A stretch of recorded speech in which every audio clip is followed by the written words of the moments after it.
بسم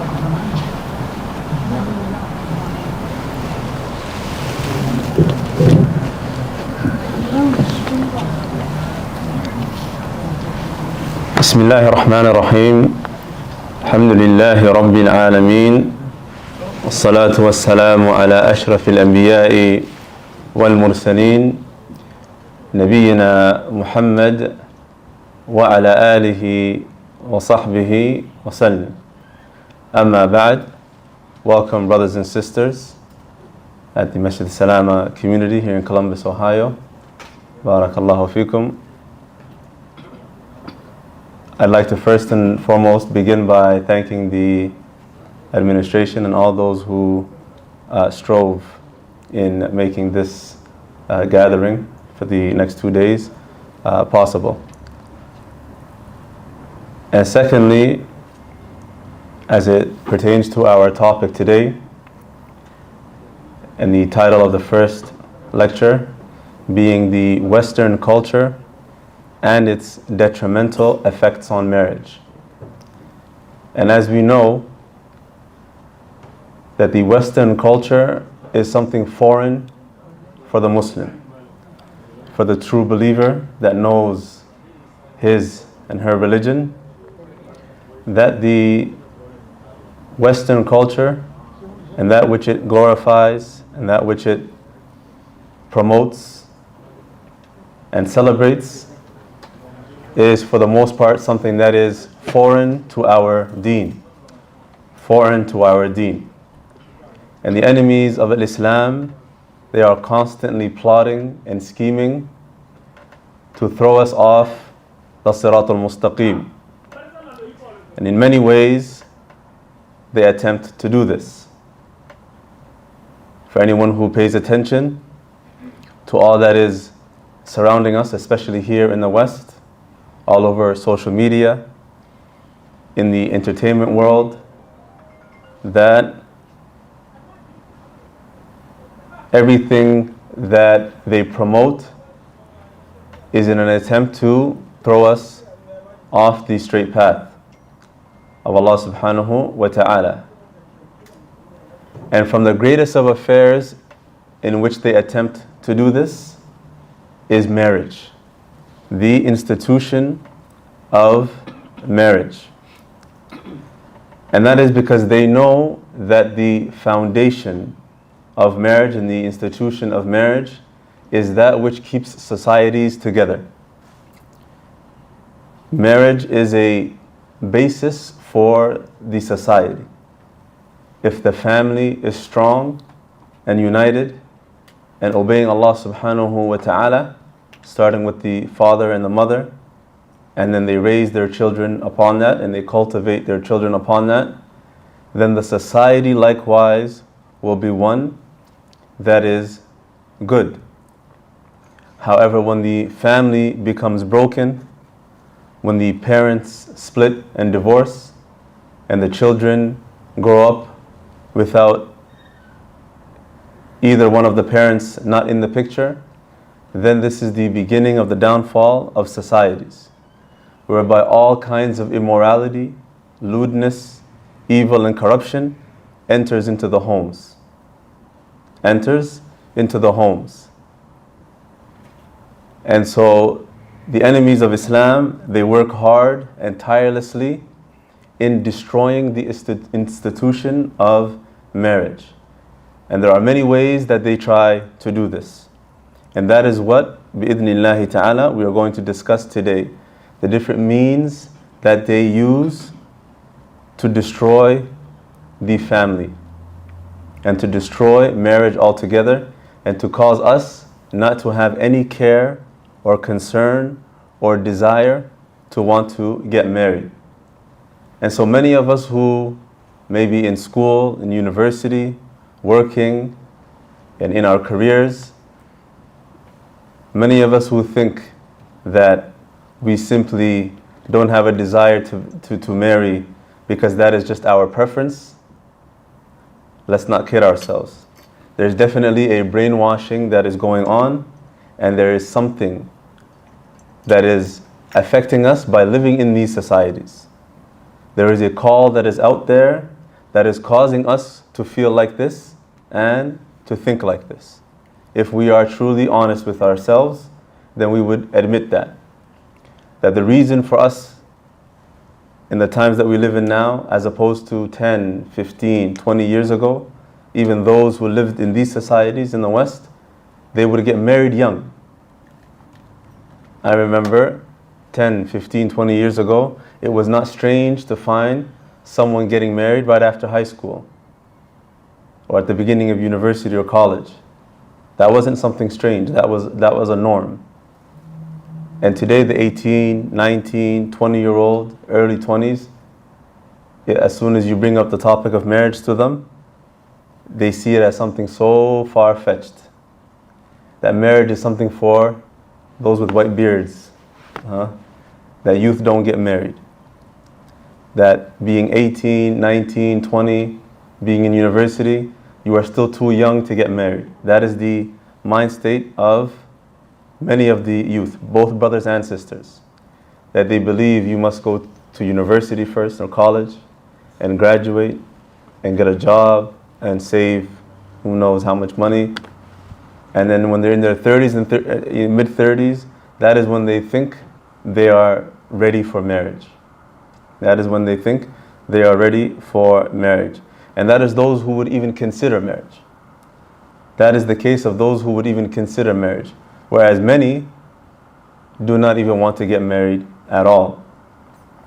Many do not want to even get married at all. And so in today's topic, or today's lecture, inshallah ta'ala, we are going to discuss the means that the enemies of Islam use in order to cause us to not want to get married, and likewise the different plots and the different things that they do to the institution of marriage itself.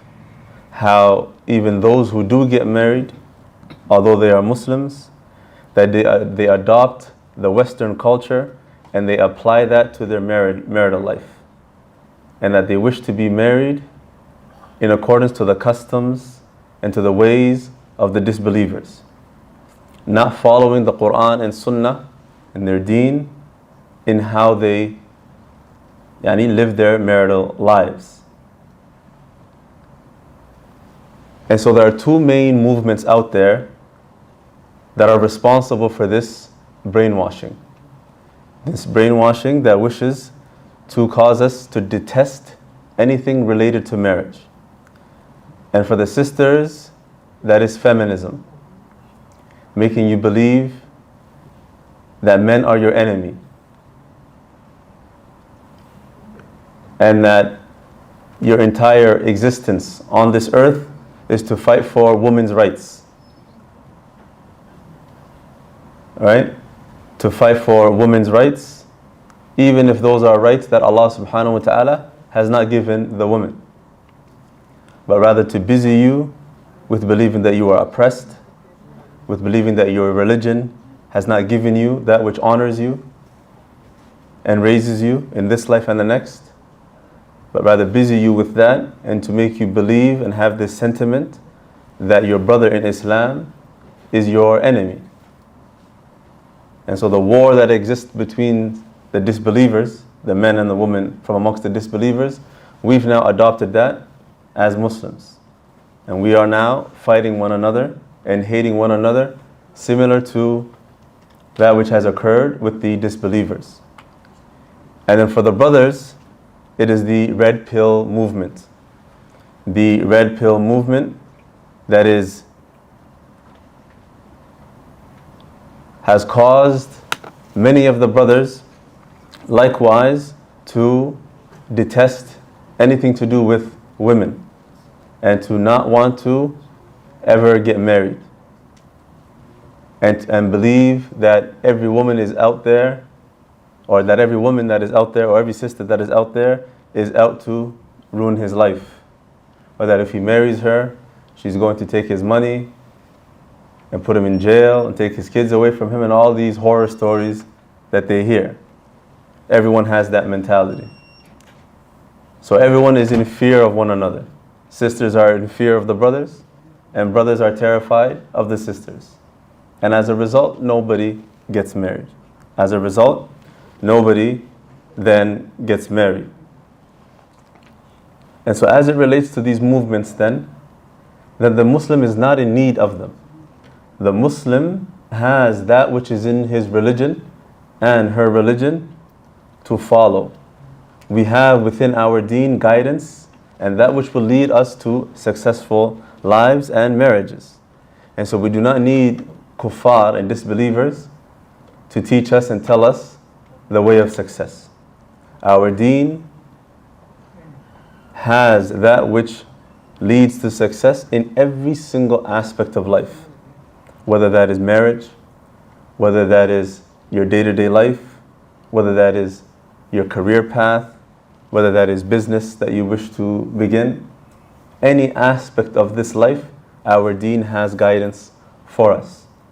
And so for us to then leave the guidance that exists in our religion, that the enemies of Islam, those who know about our deen, they envy us for. They envy us for. And they know the truth within our deen and that which distinguishes Islam from every single way of life. That which proves that the deen of Islam is the one true religion. Due to this aspect of having guidance and rules and regulations as it pertains to every aspect of life. Look to the Jews and the Christians and see if they have detailed rulings and regulations as it pertains to marriage and as it pertains to divorce or as it pertains to the laws of inheritance. Even something as small as we believe it to be small, but it is great. Even the etiquettes of how you use the bathroom. Akramakumullah. Even the etiquettes of how we use the bathroom, how we enter the bathroom, how we relieve ourselves, how we clean ourselves after using or answering the call of nature, after coming outside of the bathroom, all of these aspects, we have rules and regulations. How we purify ourselves. Ghusl and wudu and that which necessitates wudu and that which necessitates ghusl and the like. We have all of these things within our deen. No other way of life has these things. No other way of life or religion has these things. So then it is unfortunate to then see Muslims seeking guidance and seeking happiness in other than their deen. In other than their deen. From the ways that the Western culture causes us to not want to get married and the tactics that it uses, other than the first one that was mentioned, which was to pin men and women against one another with these new modern day movements, causing us to hate one another and lose trust in one another and believe that each one is out to get the other. That men are here to harm women and women are here to harm men. It is that they convince us with that and they brainwash us to believe that. Secondly, it is the spread of the LGBTQ movement. The main agenda for spreading this lewdness and this immorality of the LGBTQ movement is to cause there to be less procreation. That if men start marrying men and women start marrying women, then what happens? No one has children. And the kuffar know this. And the kuffar know the attitude of Islam towards this movement and that it is impermissible in their deen, in our deen. They know this. And they spread this. And it is from from the greatest things that they spread in our time today. All over social media, all over movies, all over TV shows, that there always has to be some character that is from the LGBTQ community. And always they are going to make you have some sort of soft spot for that individual. This is all psychological. This is all psychological so that the attitude of the Muslim and the hatred for the abhorrent sin that these individuals commit is minimized in the heart. And that they portray, from the tactics that they use to cause you to not really see how evil it is that they don't present to you, or they don't cause you to think of it from the angle of the sin itself. They cause you to think of pride, and it's just some people that are happy, right? That's why they call it pride. They're just happy. Everyone has rights, right? Everyone should be respected no matter how they choose to live. Love is love, right? All these slogans that they promote. All of that to make you believe that this is something normal. This is how they normalize it. And then now you find Muslims falling into this. Now you find Muslims, wal-iyadu billah, even at one point may have been practicing, and then years later you find them part of this community. You'll find a brother who was in his thobe praying, you find him in the masjid, you find him in the durus, and a few years later now you find him having a boyfriend all over social media. Wal-iyadu billah. This is a reality. This is a reality. Rather, those who have memorized the Quran and leading Taraweeh, and then years later having a boyfriend. How does that happen? Except by a constant brainwashing and a constant attack and a plot against the Muslims, however, at large, everyone. And anyone is vulnerable to this ideological attack. And so the goal behind this and the agenda behind this is then to lessen procreation, lessen having children, and to spread immorality and lewdness in the society. And when immorality of this nature and corruption of this nature spreads, then evil will only continue to spread. And then when there is a nation or nations of corrupt individuals, then what we find then is people who will only be following their desires, but have no longer having intellects, just like animals.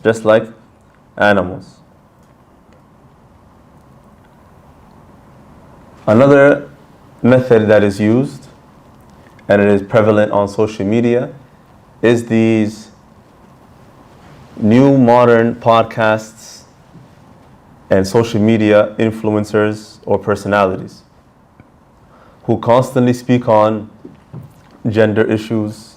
Are men and women equal? Is there such thing as 50-50? Who is the leader in the relationship? Should men be the leaders? Are women the leaders? Are they equal in that? And all of these different types of discussions. And so, especially in the COVID period, when a lot of these things became popular and everyone was at home and idle and not really doing much, many of the Muslims started to watch these things and started to adopt their ideologies. And then you find now Muslims, men, starting to believe, yes, 50-50. Why will I marry a woman who is not providing anything in the household? She has to pay some bills. And what does that mean? That means then now you found for yourself a way of life or a way of living that is other than your deen, that is foreign to your religion. Because what does our deen say? Is there anything in our deen that states 50-50? That's a question for you guys. No. Is there anything in the deen that says that a woman has to provide and pay some bills? La. However, when we indulge and we watch these types of things and adopt their views, this is what happens. And then when you cannot find a sister that is willing to do that, then you will never get married. And so from these are from the tactics then to cause us to not want to get married. That they make you believe that that is the right way, that is how you should go about marriage. What happens then is when people adopt these views, and let's say they do get married, and there are majority of them or many of them who don't get married at all, but then what does happen is some do get married and they have these views. And what happens is then there is a clash. There is a clash between the husband and the wife. And those marriages don't last very long. That is why we find now those who we've heard a month ago, 2 months ago getting married, and then a few months down the line we hear so-and-so got divorced, and everyone is shocked. Everyone is shocked. That is very common now. That is very common to see and hear. That those who just recently got married, they got married in the summer, by the winter they're no longer married. And it is because all of these views that are now appearing, and for the Muslims, those who are adopting these views, it is causing them to clash with their spouses, and those marriages are ending.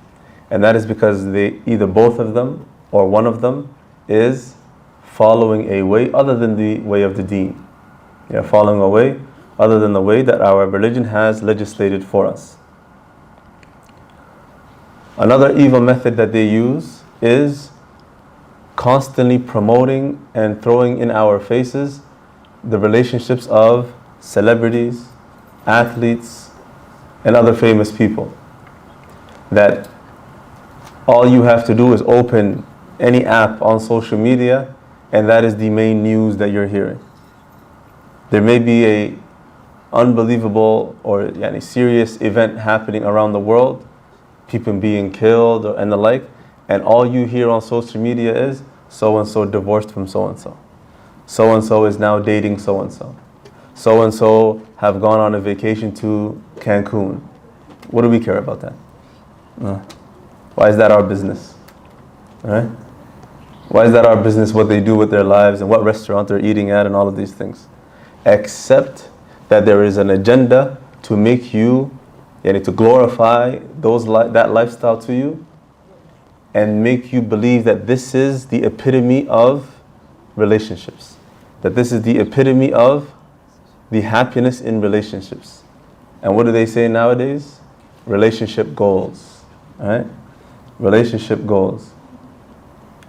And all of it is surrounding material things. None of it is actually based on anything that is substantial. Anything that connects you to Allah subhanahu wa ta'ala. Anything that brings you closer to Allah subhanahu wa ta'ala. None of it has anything to do with that. And that is what should be concerning to the Muslim. If you are a Muslim or a Muslimah, practicing Muslim, and you wish to be married, that is the most important thing to you. That you are marrying someone that will bring you closer to Allah subhanahu wa ta'ala. For the brother and for the sister. And so these relationships and these types of things that we're seeing all over social media all the time, or in the news and any media outlet, that they should not concern us. And we should actually strive never to read into these things and look at these things. Because it causes then, what it causes is for you to start loving that type of lifestyle and start desiring that kind of lifestyle. And then what you do is then, as a sister, you'll have an image of your Prince Charming, right? That man that you're looking for, that specific man that has to have these specific qualities. And if he's not doing what that celebrity is doing for that female celebrity, then you don't want anything to do with him. Right? It causes you to love this lifestyle to the point where you start becoming unrealistic in selecting a spouse. That you want your marriage to be based on how those individuals are in their relationships, which mostly is haram relationships. And you find them with a different person every few months. And so this is from the ways then that causes us not to get married, or that if we do get married, and from the angle number one, that if before marriage, you become so unrealistic in what you're looking for the brothers, for example, all these in social media and watching these people's lives, then it's like a double-edged sword. Whichever one you use is going to cut you. On one end, it's that you lack knowledge of your own deen as it pertains to marriage and its virtues and its benefits. And so you don't base your deen and your perception on marriage on those things. And on the other end, you are falling into the glorification of the lifestyle of the most immoral of people. The most immoral people of society. And now as a society, when you see majority of the people, Muslim and non-Muslim, following these individuals and day and night paying attention to their life and their lifestyles, that is why we see the corruption in society that we see today. And all these immoral acts that we're seeing all over the place, all of this spread of evil that we are seeing, all goes back to this aspect. It all goes back to this aspect.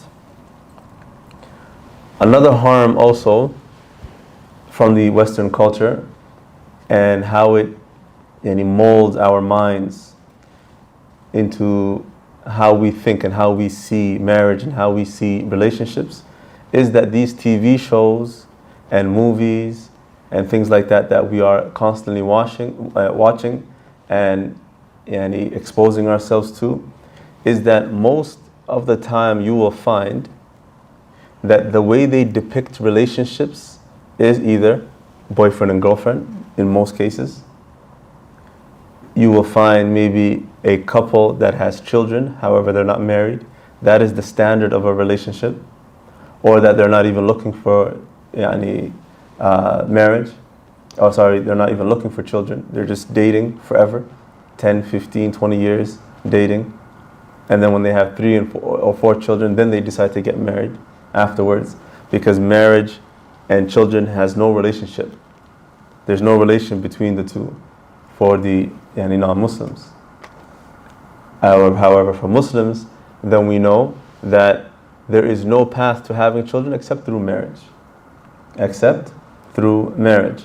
And so when we constantly watch these shows and we see nothing but turmoil in relationships, the husband is cheating on the wife and the wife is cheating on the husband, right? Or that we see them fighting and bickering over nonsensical things that are not that big of a deal. Or that we see divorces and like a divorce battle and lawyers and all of these things. This is all we see in these TV shows and movies. The mother taking the kids away from the father. This is the stuff that is portrayed all the time. It is rare that you will find a married couple happy with their children and everything. 2-parent household. That is not glorified. That is not glorified and represented in Hollywood. And what does that do when you're watching these shows all the time and watching these movies? That becomes your norm. You start to normalize that, and when everyone starts to normalize that, what happens? What happens is we start to accept that for ourselves. We start to see it as normal. So if we get married in January and then we get divorced in March, that's perfectly fine. It's just like a breakup. Because relationships, the standard of a relationship in the Western culture is dating. It's not marriage. And so when we constantly see, especially when we keep watching these celebrities and everything, that every other month or every few months they're with a different person and breaking up is a normal thing, then we start to view divorce as just a breakup. We don't see it as a family breaking up. We don't see it as children losing, one of the parents, or that they don't have both parents in the household, and how that affects the children growing up without both parents in the picture. We don't look at it from that angle. We just see it as a breakup. We break up and on to the next one. That is because, although we may not see it, we may be practicing and have memorized the Quran, we go to durus and all of these things, we immerse ourselves with deen. However, deep down, the things that we have that are normalized for us are these things. We've normalized these things. So when we hear about it, it's not something that is abhorrent now. Now when we hear about people getting divorced so quickly, it became so normal that we're not even shocked anymore. Whereas years ago, if you were to hear that someone got divorced within a few months, it was like the most unbelievable thing. It was like the most unbelievable thing. Another aspect that harms our outlook and our perception of marriage is now leaving the Western culture and all of that. And it's something very unfortunate that we see that is very prevalent now amongst the Muslims. This is something specific to the Muslims now, and how we ourselves hinder one another from marriage. And that is a lot of these Muslim, once again, podcasts or YouTube channels and some of these social media channels that speak on marital issues. People that are not qualified in any professional respect, nor in any religious respect. They're not people who've studied the deen.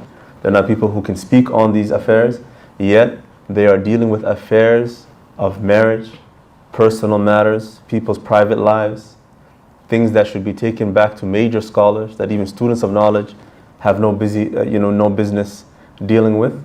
You find barely practicing brothers or barely practicing sisters getting on a microphone, answering questions that they get in their DMs, speaking about huge issues that pertain to marriage.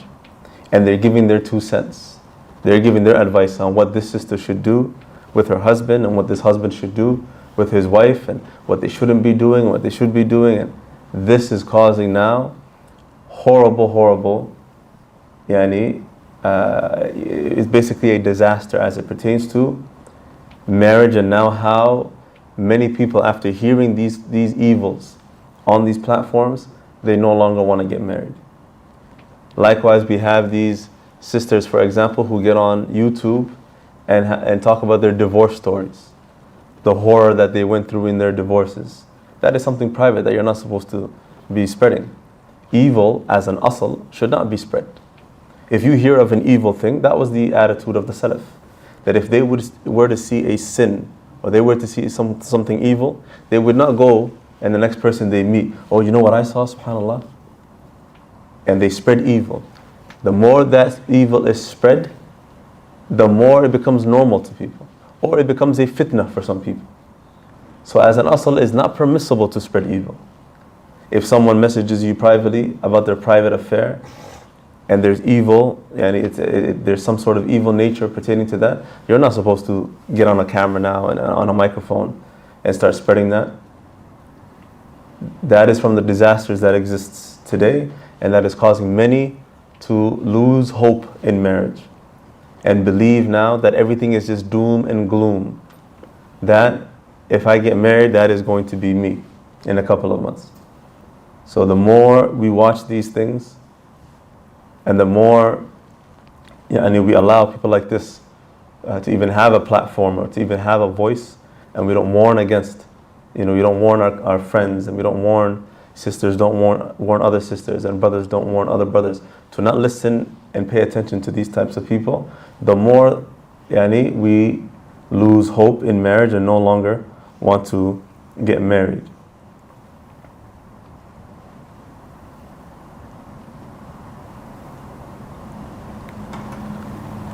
Now, as it pertains to how the Western culture affects the institution of marriage in and of itself, and how, unfortunately and sadly, when the Muslims adopt these ways, and then they start practicing it in their marriages, why we are seeing all this turmoil and sadness in marriages. And marriages, in the end, simply failing. Because we've adopted the ways of the disbelievers and how they dictate to us how relationships should be and how marriages should be. And so from the first and foremost principles that the West promotes, especially the feminist movement, is that men and women are equal. Men and women are equal. Now, in the deen of Islam, Allah subhanahu wa ta'ala gives rights and duties based on the nature in which He created us. Allah subhanahu wa ta'ala did not create men and women different and then simply just make them equal in every aspect. That is not from hikmah. However, from the hikmah of Allah subhanahu wa ta'ala, from the wisdom of Allah subhanahu wa ta'ala, is that He created men in a certain fashion, and that He created women in a certain fashion. He gave men certain duties, and He gave women certain duties. And He gave men certain responsibilities, and He gave women likewise certain responsibilities. All of that because that is how He created them. And so the responsibilities and the duties that He gives each gender is based, if a woman prays and a man prays, they are equal in their reward. If they fast in Ramadan, they both are rewarded equally. And so from the aspect of being rewarded, yes, for certain acts of worship, yes, we are equal. However, as it pertains to our roles in the household and in society, then that is something different. So the Deen of Islam takes into consideration the nature of men and women. The nature of men and women with regards to responsibilities and roles. And the Western culture abolishes that altogether. They rid of that altogether. And so their equality is not based on anything. Their equality is not based on anything. Rather, it stems from an atheistic and agnostic, any secular mentality. That, as is the same for all of their other beliefs, that now we have in Islam that Allah subhanahu wa ta'ala is the one that legislates for us these things. We believe, we do such and such, and we fulfill these roles because it is legislated by Allah subhanahu wa ta'ala. Allah is the musharri' for us, that gives us our legislation. And so we are servants of Allah. Allah subhanahu wa ta'ala created us, so we follow them. That notion does not exist when it pertains to the kuffar. They don't follow any type of doctrine as it pertains to their roles in society and in life. They don't follow that. And that comes from an atheistic belief that Allah subhanahu wa ta'ala has no governing over life. That is from their belief. And which movements follow that doctrine? Feminism, secularism, liberalism. All of these movements have this same thing in common, that Allah subhanahu wa ta'ala is not in the equation as it pertains to how we live our lives. That we live our lives how we wish, how we want. That no one can tell us what to do. No one can dictate to me as a sister or as a woman what my role is.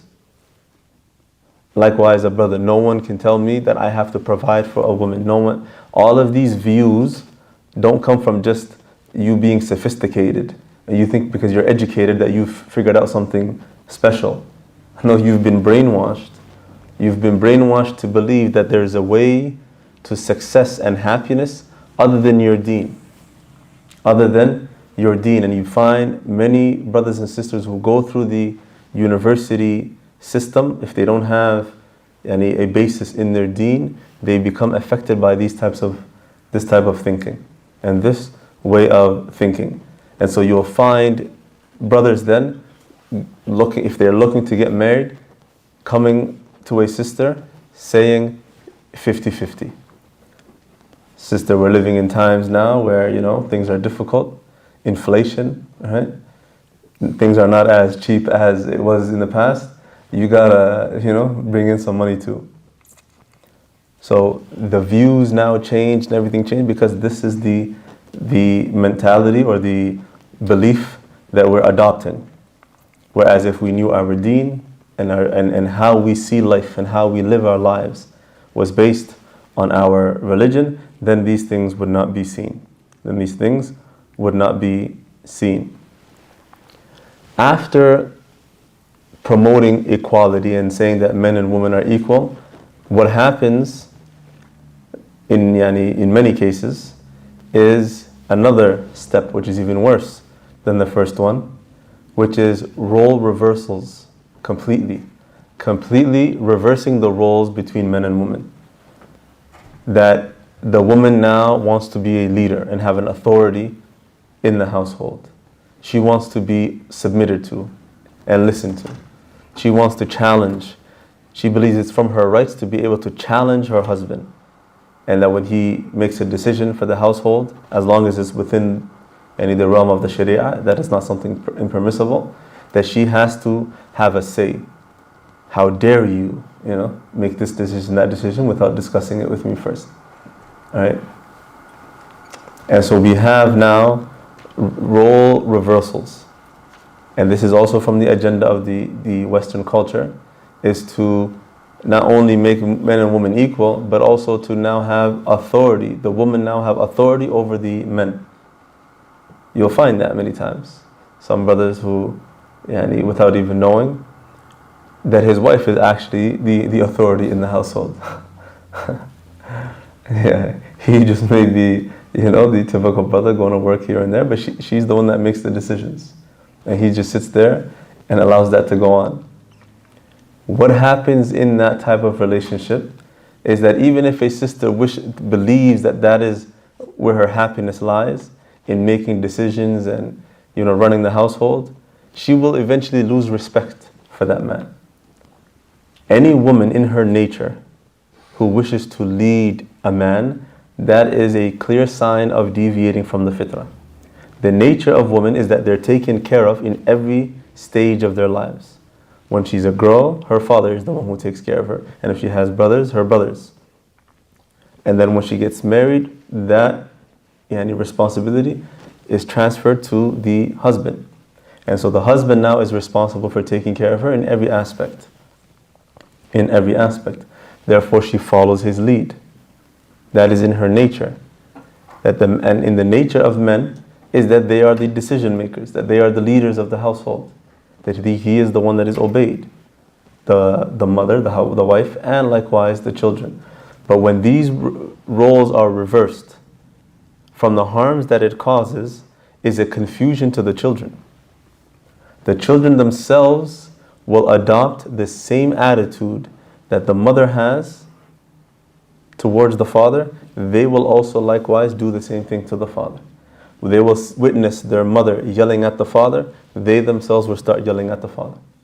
When they believe that the authority is the mother, and they're not even told that directly, but they're just looking at behavior, and they're looking at what goes on in the household, those same children will now disrespect the father in the same way that the mother is disrespecting the father. And then when they grow up like that, and that father tries to discipline the children, it's as if it's a joke to them. When he says, "Where are you going? Stay home, it's late." It's as if, like, who are you to even talk to me? And a lot of sisters don't realize where this type of behavior comes from, especially in teenagers and above. That if you respected your husband, and if you were to obey him and show your children that he is the authority, then his word will have weight in the house. When he speaks to his children and tries to prevent them from falling into harm and that which is evil that is out there, they would do so if they saw that from their mother. But since they did not see that, now they likewise are dealing with him in the same manner. And then now when things get out of hand and those children are falling into things that Allah musta'an, no parent ever wishes that their child fall into. Now everyone is panicking, the mother is panicking, blaming the father, and all kinds of things that cannot be fixed. However, all of these things stem from somewhere. So these are from the harms of these role reversals. If everyone just played their role, and if everyone in the household played their role, we would see success, just like we saw it in the time of the past. If we look at the household of the Prophet ﷺ, and we see how the households were in that time, where the father was the breadwinner and the one who was in authority and being submitted to, and that's how it was. The respect from the children was there, the honor, how they honored him was there, and how they likewise honored the mother. And if they saw otherwise, then we would have seen that. However, we see that today. And we only see that today because we've left that path of following the Salaf and following our deen first and foremost, as it pertains to our roles in the family.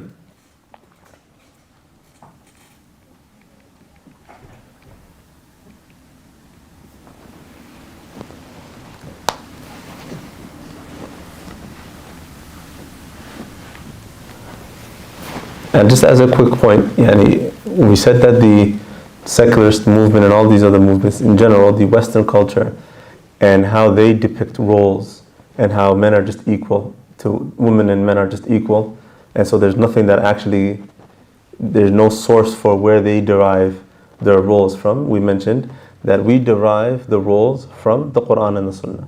We have many ahadith, many ayat in the Quran that state to us the role of the husband, the role of the wife, the duties of the wife, the husband's responsibility of providing shelter and clothing and food and the like, and the woman submitting to her husband and obeying her husband and not allowing anyone that he dislikes into the home, and to preserve herself and guard herself. And all of these aspects, all of these things are outlined for us to follow. Once we deviate from that is when then problems enter into the household.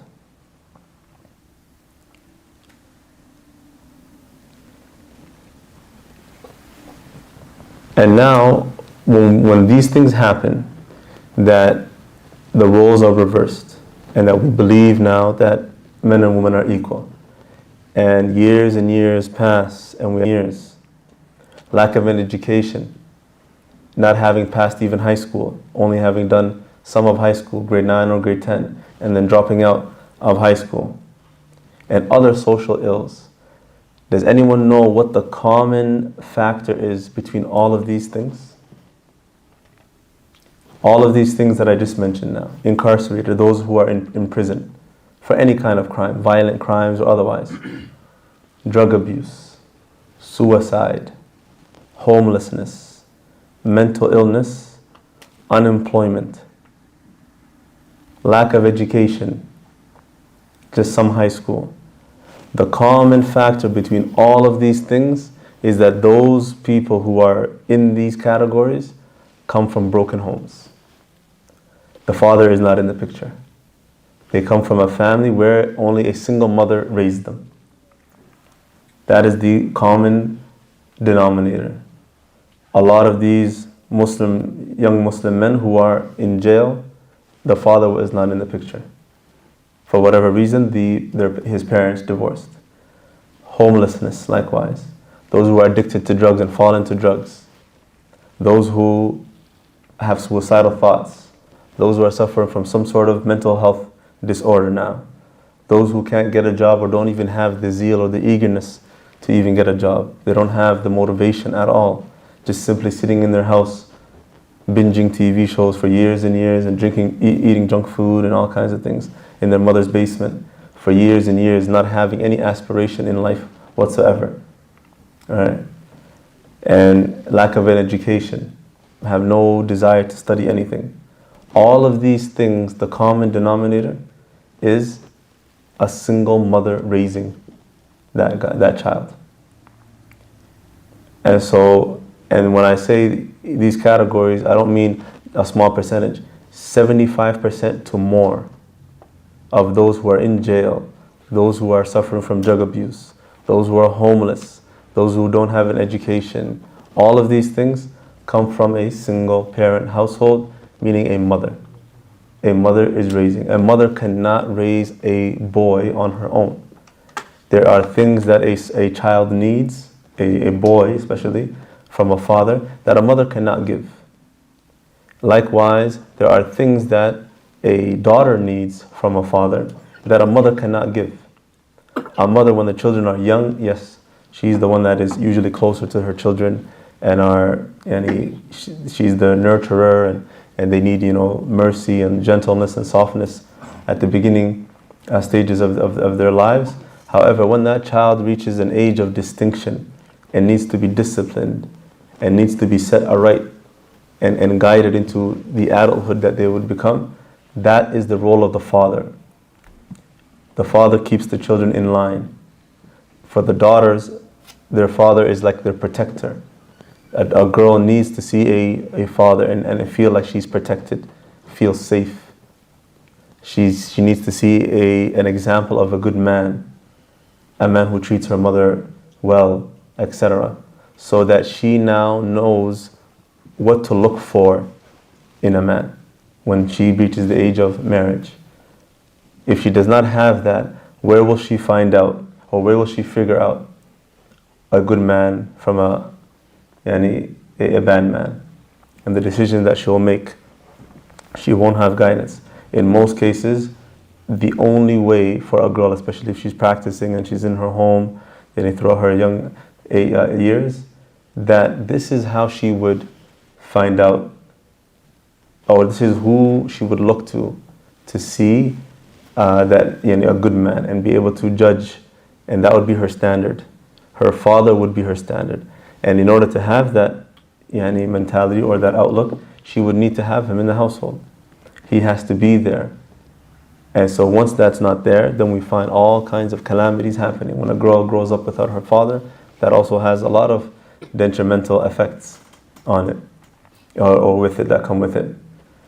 And so this is a reminder to parents that striving first and foremost, before you even get married, to look for someone with deen, someone who has good character. Yes, being attracted physically and all these other things are important. However, when you see the societies that we are living in today and all of the harm that is happening, good looks and a lot of money are not solving those issues. Good looks and a lot of money and a big house and going on vacation here and there every few months, that is not helping our societies.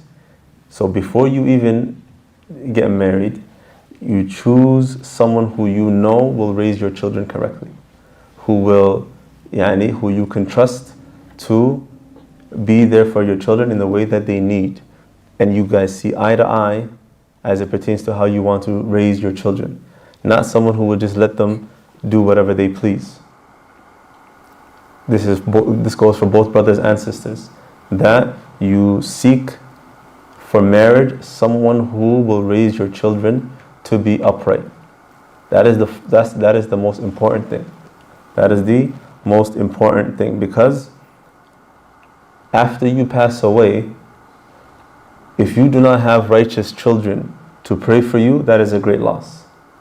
And from the benefits, and we'll learn in the next lecture, the virtues of marriage, from the benefits of having righteous children and righteous offspring, is that after you pass away, they will make dua for you. That they will make dua for you. But if you raise children who are not righteous, then they'll forget about you right after you pass away. They'll forget about you right after you pass away. And so that is before you even get married. And those who are married should take heed from the things that we just mentioned now with regards to the statistics of the youth that are suffering in these societies now because they come from broken homes. Because they come from broken homes. A lot of the youth that we see nowadays suffering when it comes to drugs, suffering from mental health issues, suffering from all these things, a lot of it stems from developmental issues. These children did not develop properly psychologically because of the issues that they suffered in the home and because of what they were missing in the household. Boys missing their fathers, and girls also likewise missing their fathers. And so the parents who are married, yes, marriage is difficult. Yes, and no one is saying that keeping a household together is a easy task. However, because with every difficult task in our deen, there is a great reward. With every difficult task with regards to our deen, and that's from the mercy of Allah subhanahu wa ta'ala, that it is a great reward, and there is a great reward for it. There's a narration from the Sahabi Abu Umama radiyallahu ta'ala anhu, whereby he said, and this is to depict for us and illustrate for us how shaitan strives to cause there to be discord between husband and wife. And so to know that, yes, when you go through difficulties and you're thinking about divorce and breaking up your family, know that this is from the tactics of shaitan. That the shaitan would not be more happy, and it would not be happier than to destroy your family and to cause you to split. So Abu Umama radiallahu anhu, he says Verily, shaitan comes to your bed after your wife has made it and prepared it and throws a stick, a stone, or something similar on it to make the husband angry with his wife. So if someone finds this, meaning if someone now finds that they've become angry suddenly, have become angry with their wife, let him not be angry with his wife, for it is the work of shaitan. Know that shaitan is haris in causing you to split, in causing you to destroy your families, from the most little of things, from the smallest of affairs. The shaitan works hard to destroy families. Likewise, a well-known hadith of Abu Musa radiallahu anhu, whereby he said that the Messenger of Allah sallallahu alayhi wasallam said, when shaitan, meaning Iblis, awakens in the morning, he dispatches his troops, yani other shayateen, saying, whoever misguides a Muslim today, I will dress him with a crown. So shaitan dispatches, he sends off his shayateen, seeking for each one of them to misguide someone, a Muslim. And the reward is that they will receive a crown on their head if they do so. So this one will go out and say, I did not leave him alone until he divorced his wife. I did not leave him alone until he divorced his wife, whispering to him, she is this and she is that, and she doesn't listen to you, and she has an attitude, and why didn't she make your food when why didn't she make your bed, why didn't she, making you think of your wife constantly in a negative way. Shaitan whispers. This one will come and say, I did not leave him alone until he disrespected his parents. Another great sin. Disrespecting one's parents is from the major sins. Tayyib. Shaitan will say, a Muslim is about to be good to his parents. This one will come and say, I did not leave him alone until he committed idolatry. And he committed shirk. Shaitan will say, you. He will say, you. Another will come and say, I did not leave him alone until he committed adultery. Shaitan will say, you. This one will come and say, I did not leave him alone until he killed someone. So murder, another major sin. Shaitan will come and say, you. Then he will dress him with a crown. The order is in this narration is incorrect, but however, the one who is crowned is the one who we mentioned first caused a Muslim to divorce his wife. That all of these other things, falling into shirk, murder, all of these other things, shaitan did not crown them. Rather, he crowned the one who caused a man to divorce his wife. That illustrates for us how much shaitan values the broken family. And that is why that shaitan, the one who caused the man to divorce his wife, was the one that was valued the most and honored with a crown. And the reason for that is, it does not mean that someone divorcing his wife is worse than shirk, or worse than murder, or worse than these other things.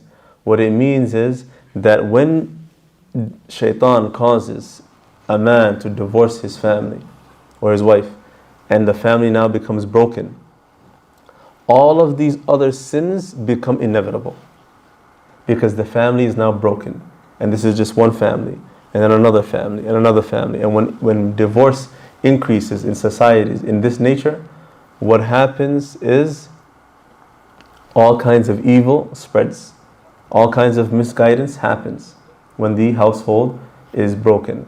And so we shouldn't understand this hadith to mean that divorce is worse than murder and the like, but rather that when divorce happens, we see it today, that some boys who grow up without their fathers and become lost and end up in the streets, they start falling into murder and other kinds of crimes of that nature. And so when families are broken, expect everything, especially in these societies, especially when you live in the West, where all of these things are prevalent, all of these immoral acts and all of these evil things are prevalent and popular and present. If the family is broken, then that just opens the door for all kinds of misguidance.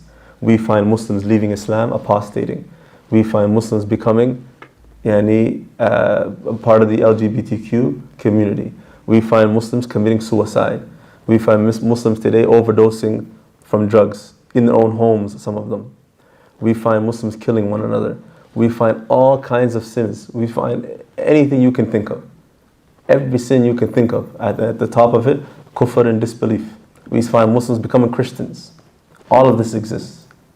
So, if now that doesn't illustrate to us, and that doesn't tell us the importance of marriage, and the importance of keeping the family bond strong, and keeping the family together, and how parents should strive to the utmost of their ability to be patient and to overlook as much as they're possibly able, for the sake of their children and for the sake of preserving the household, so that these children do not fall into these types of things that we're talking about, these social issues that we're talking about, and become statistics, so that they don't turn into statistics, drug abuse or suicide or incarceration and the like.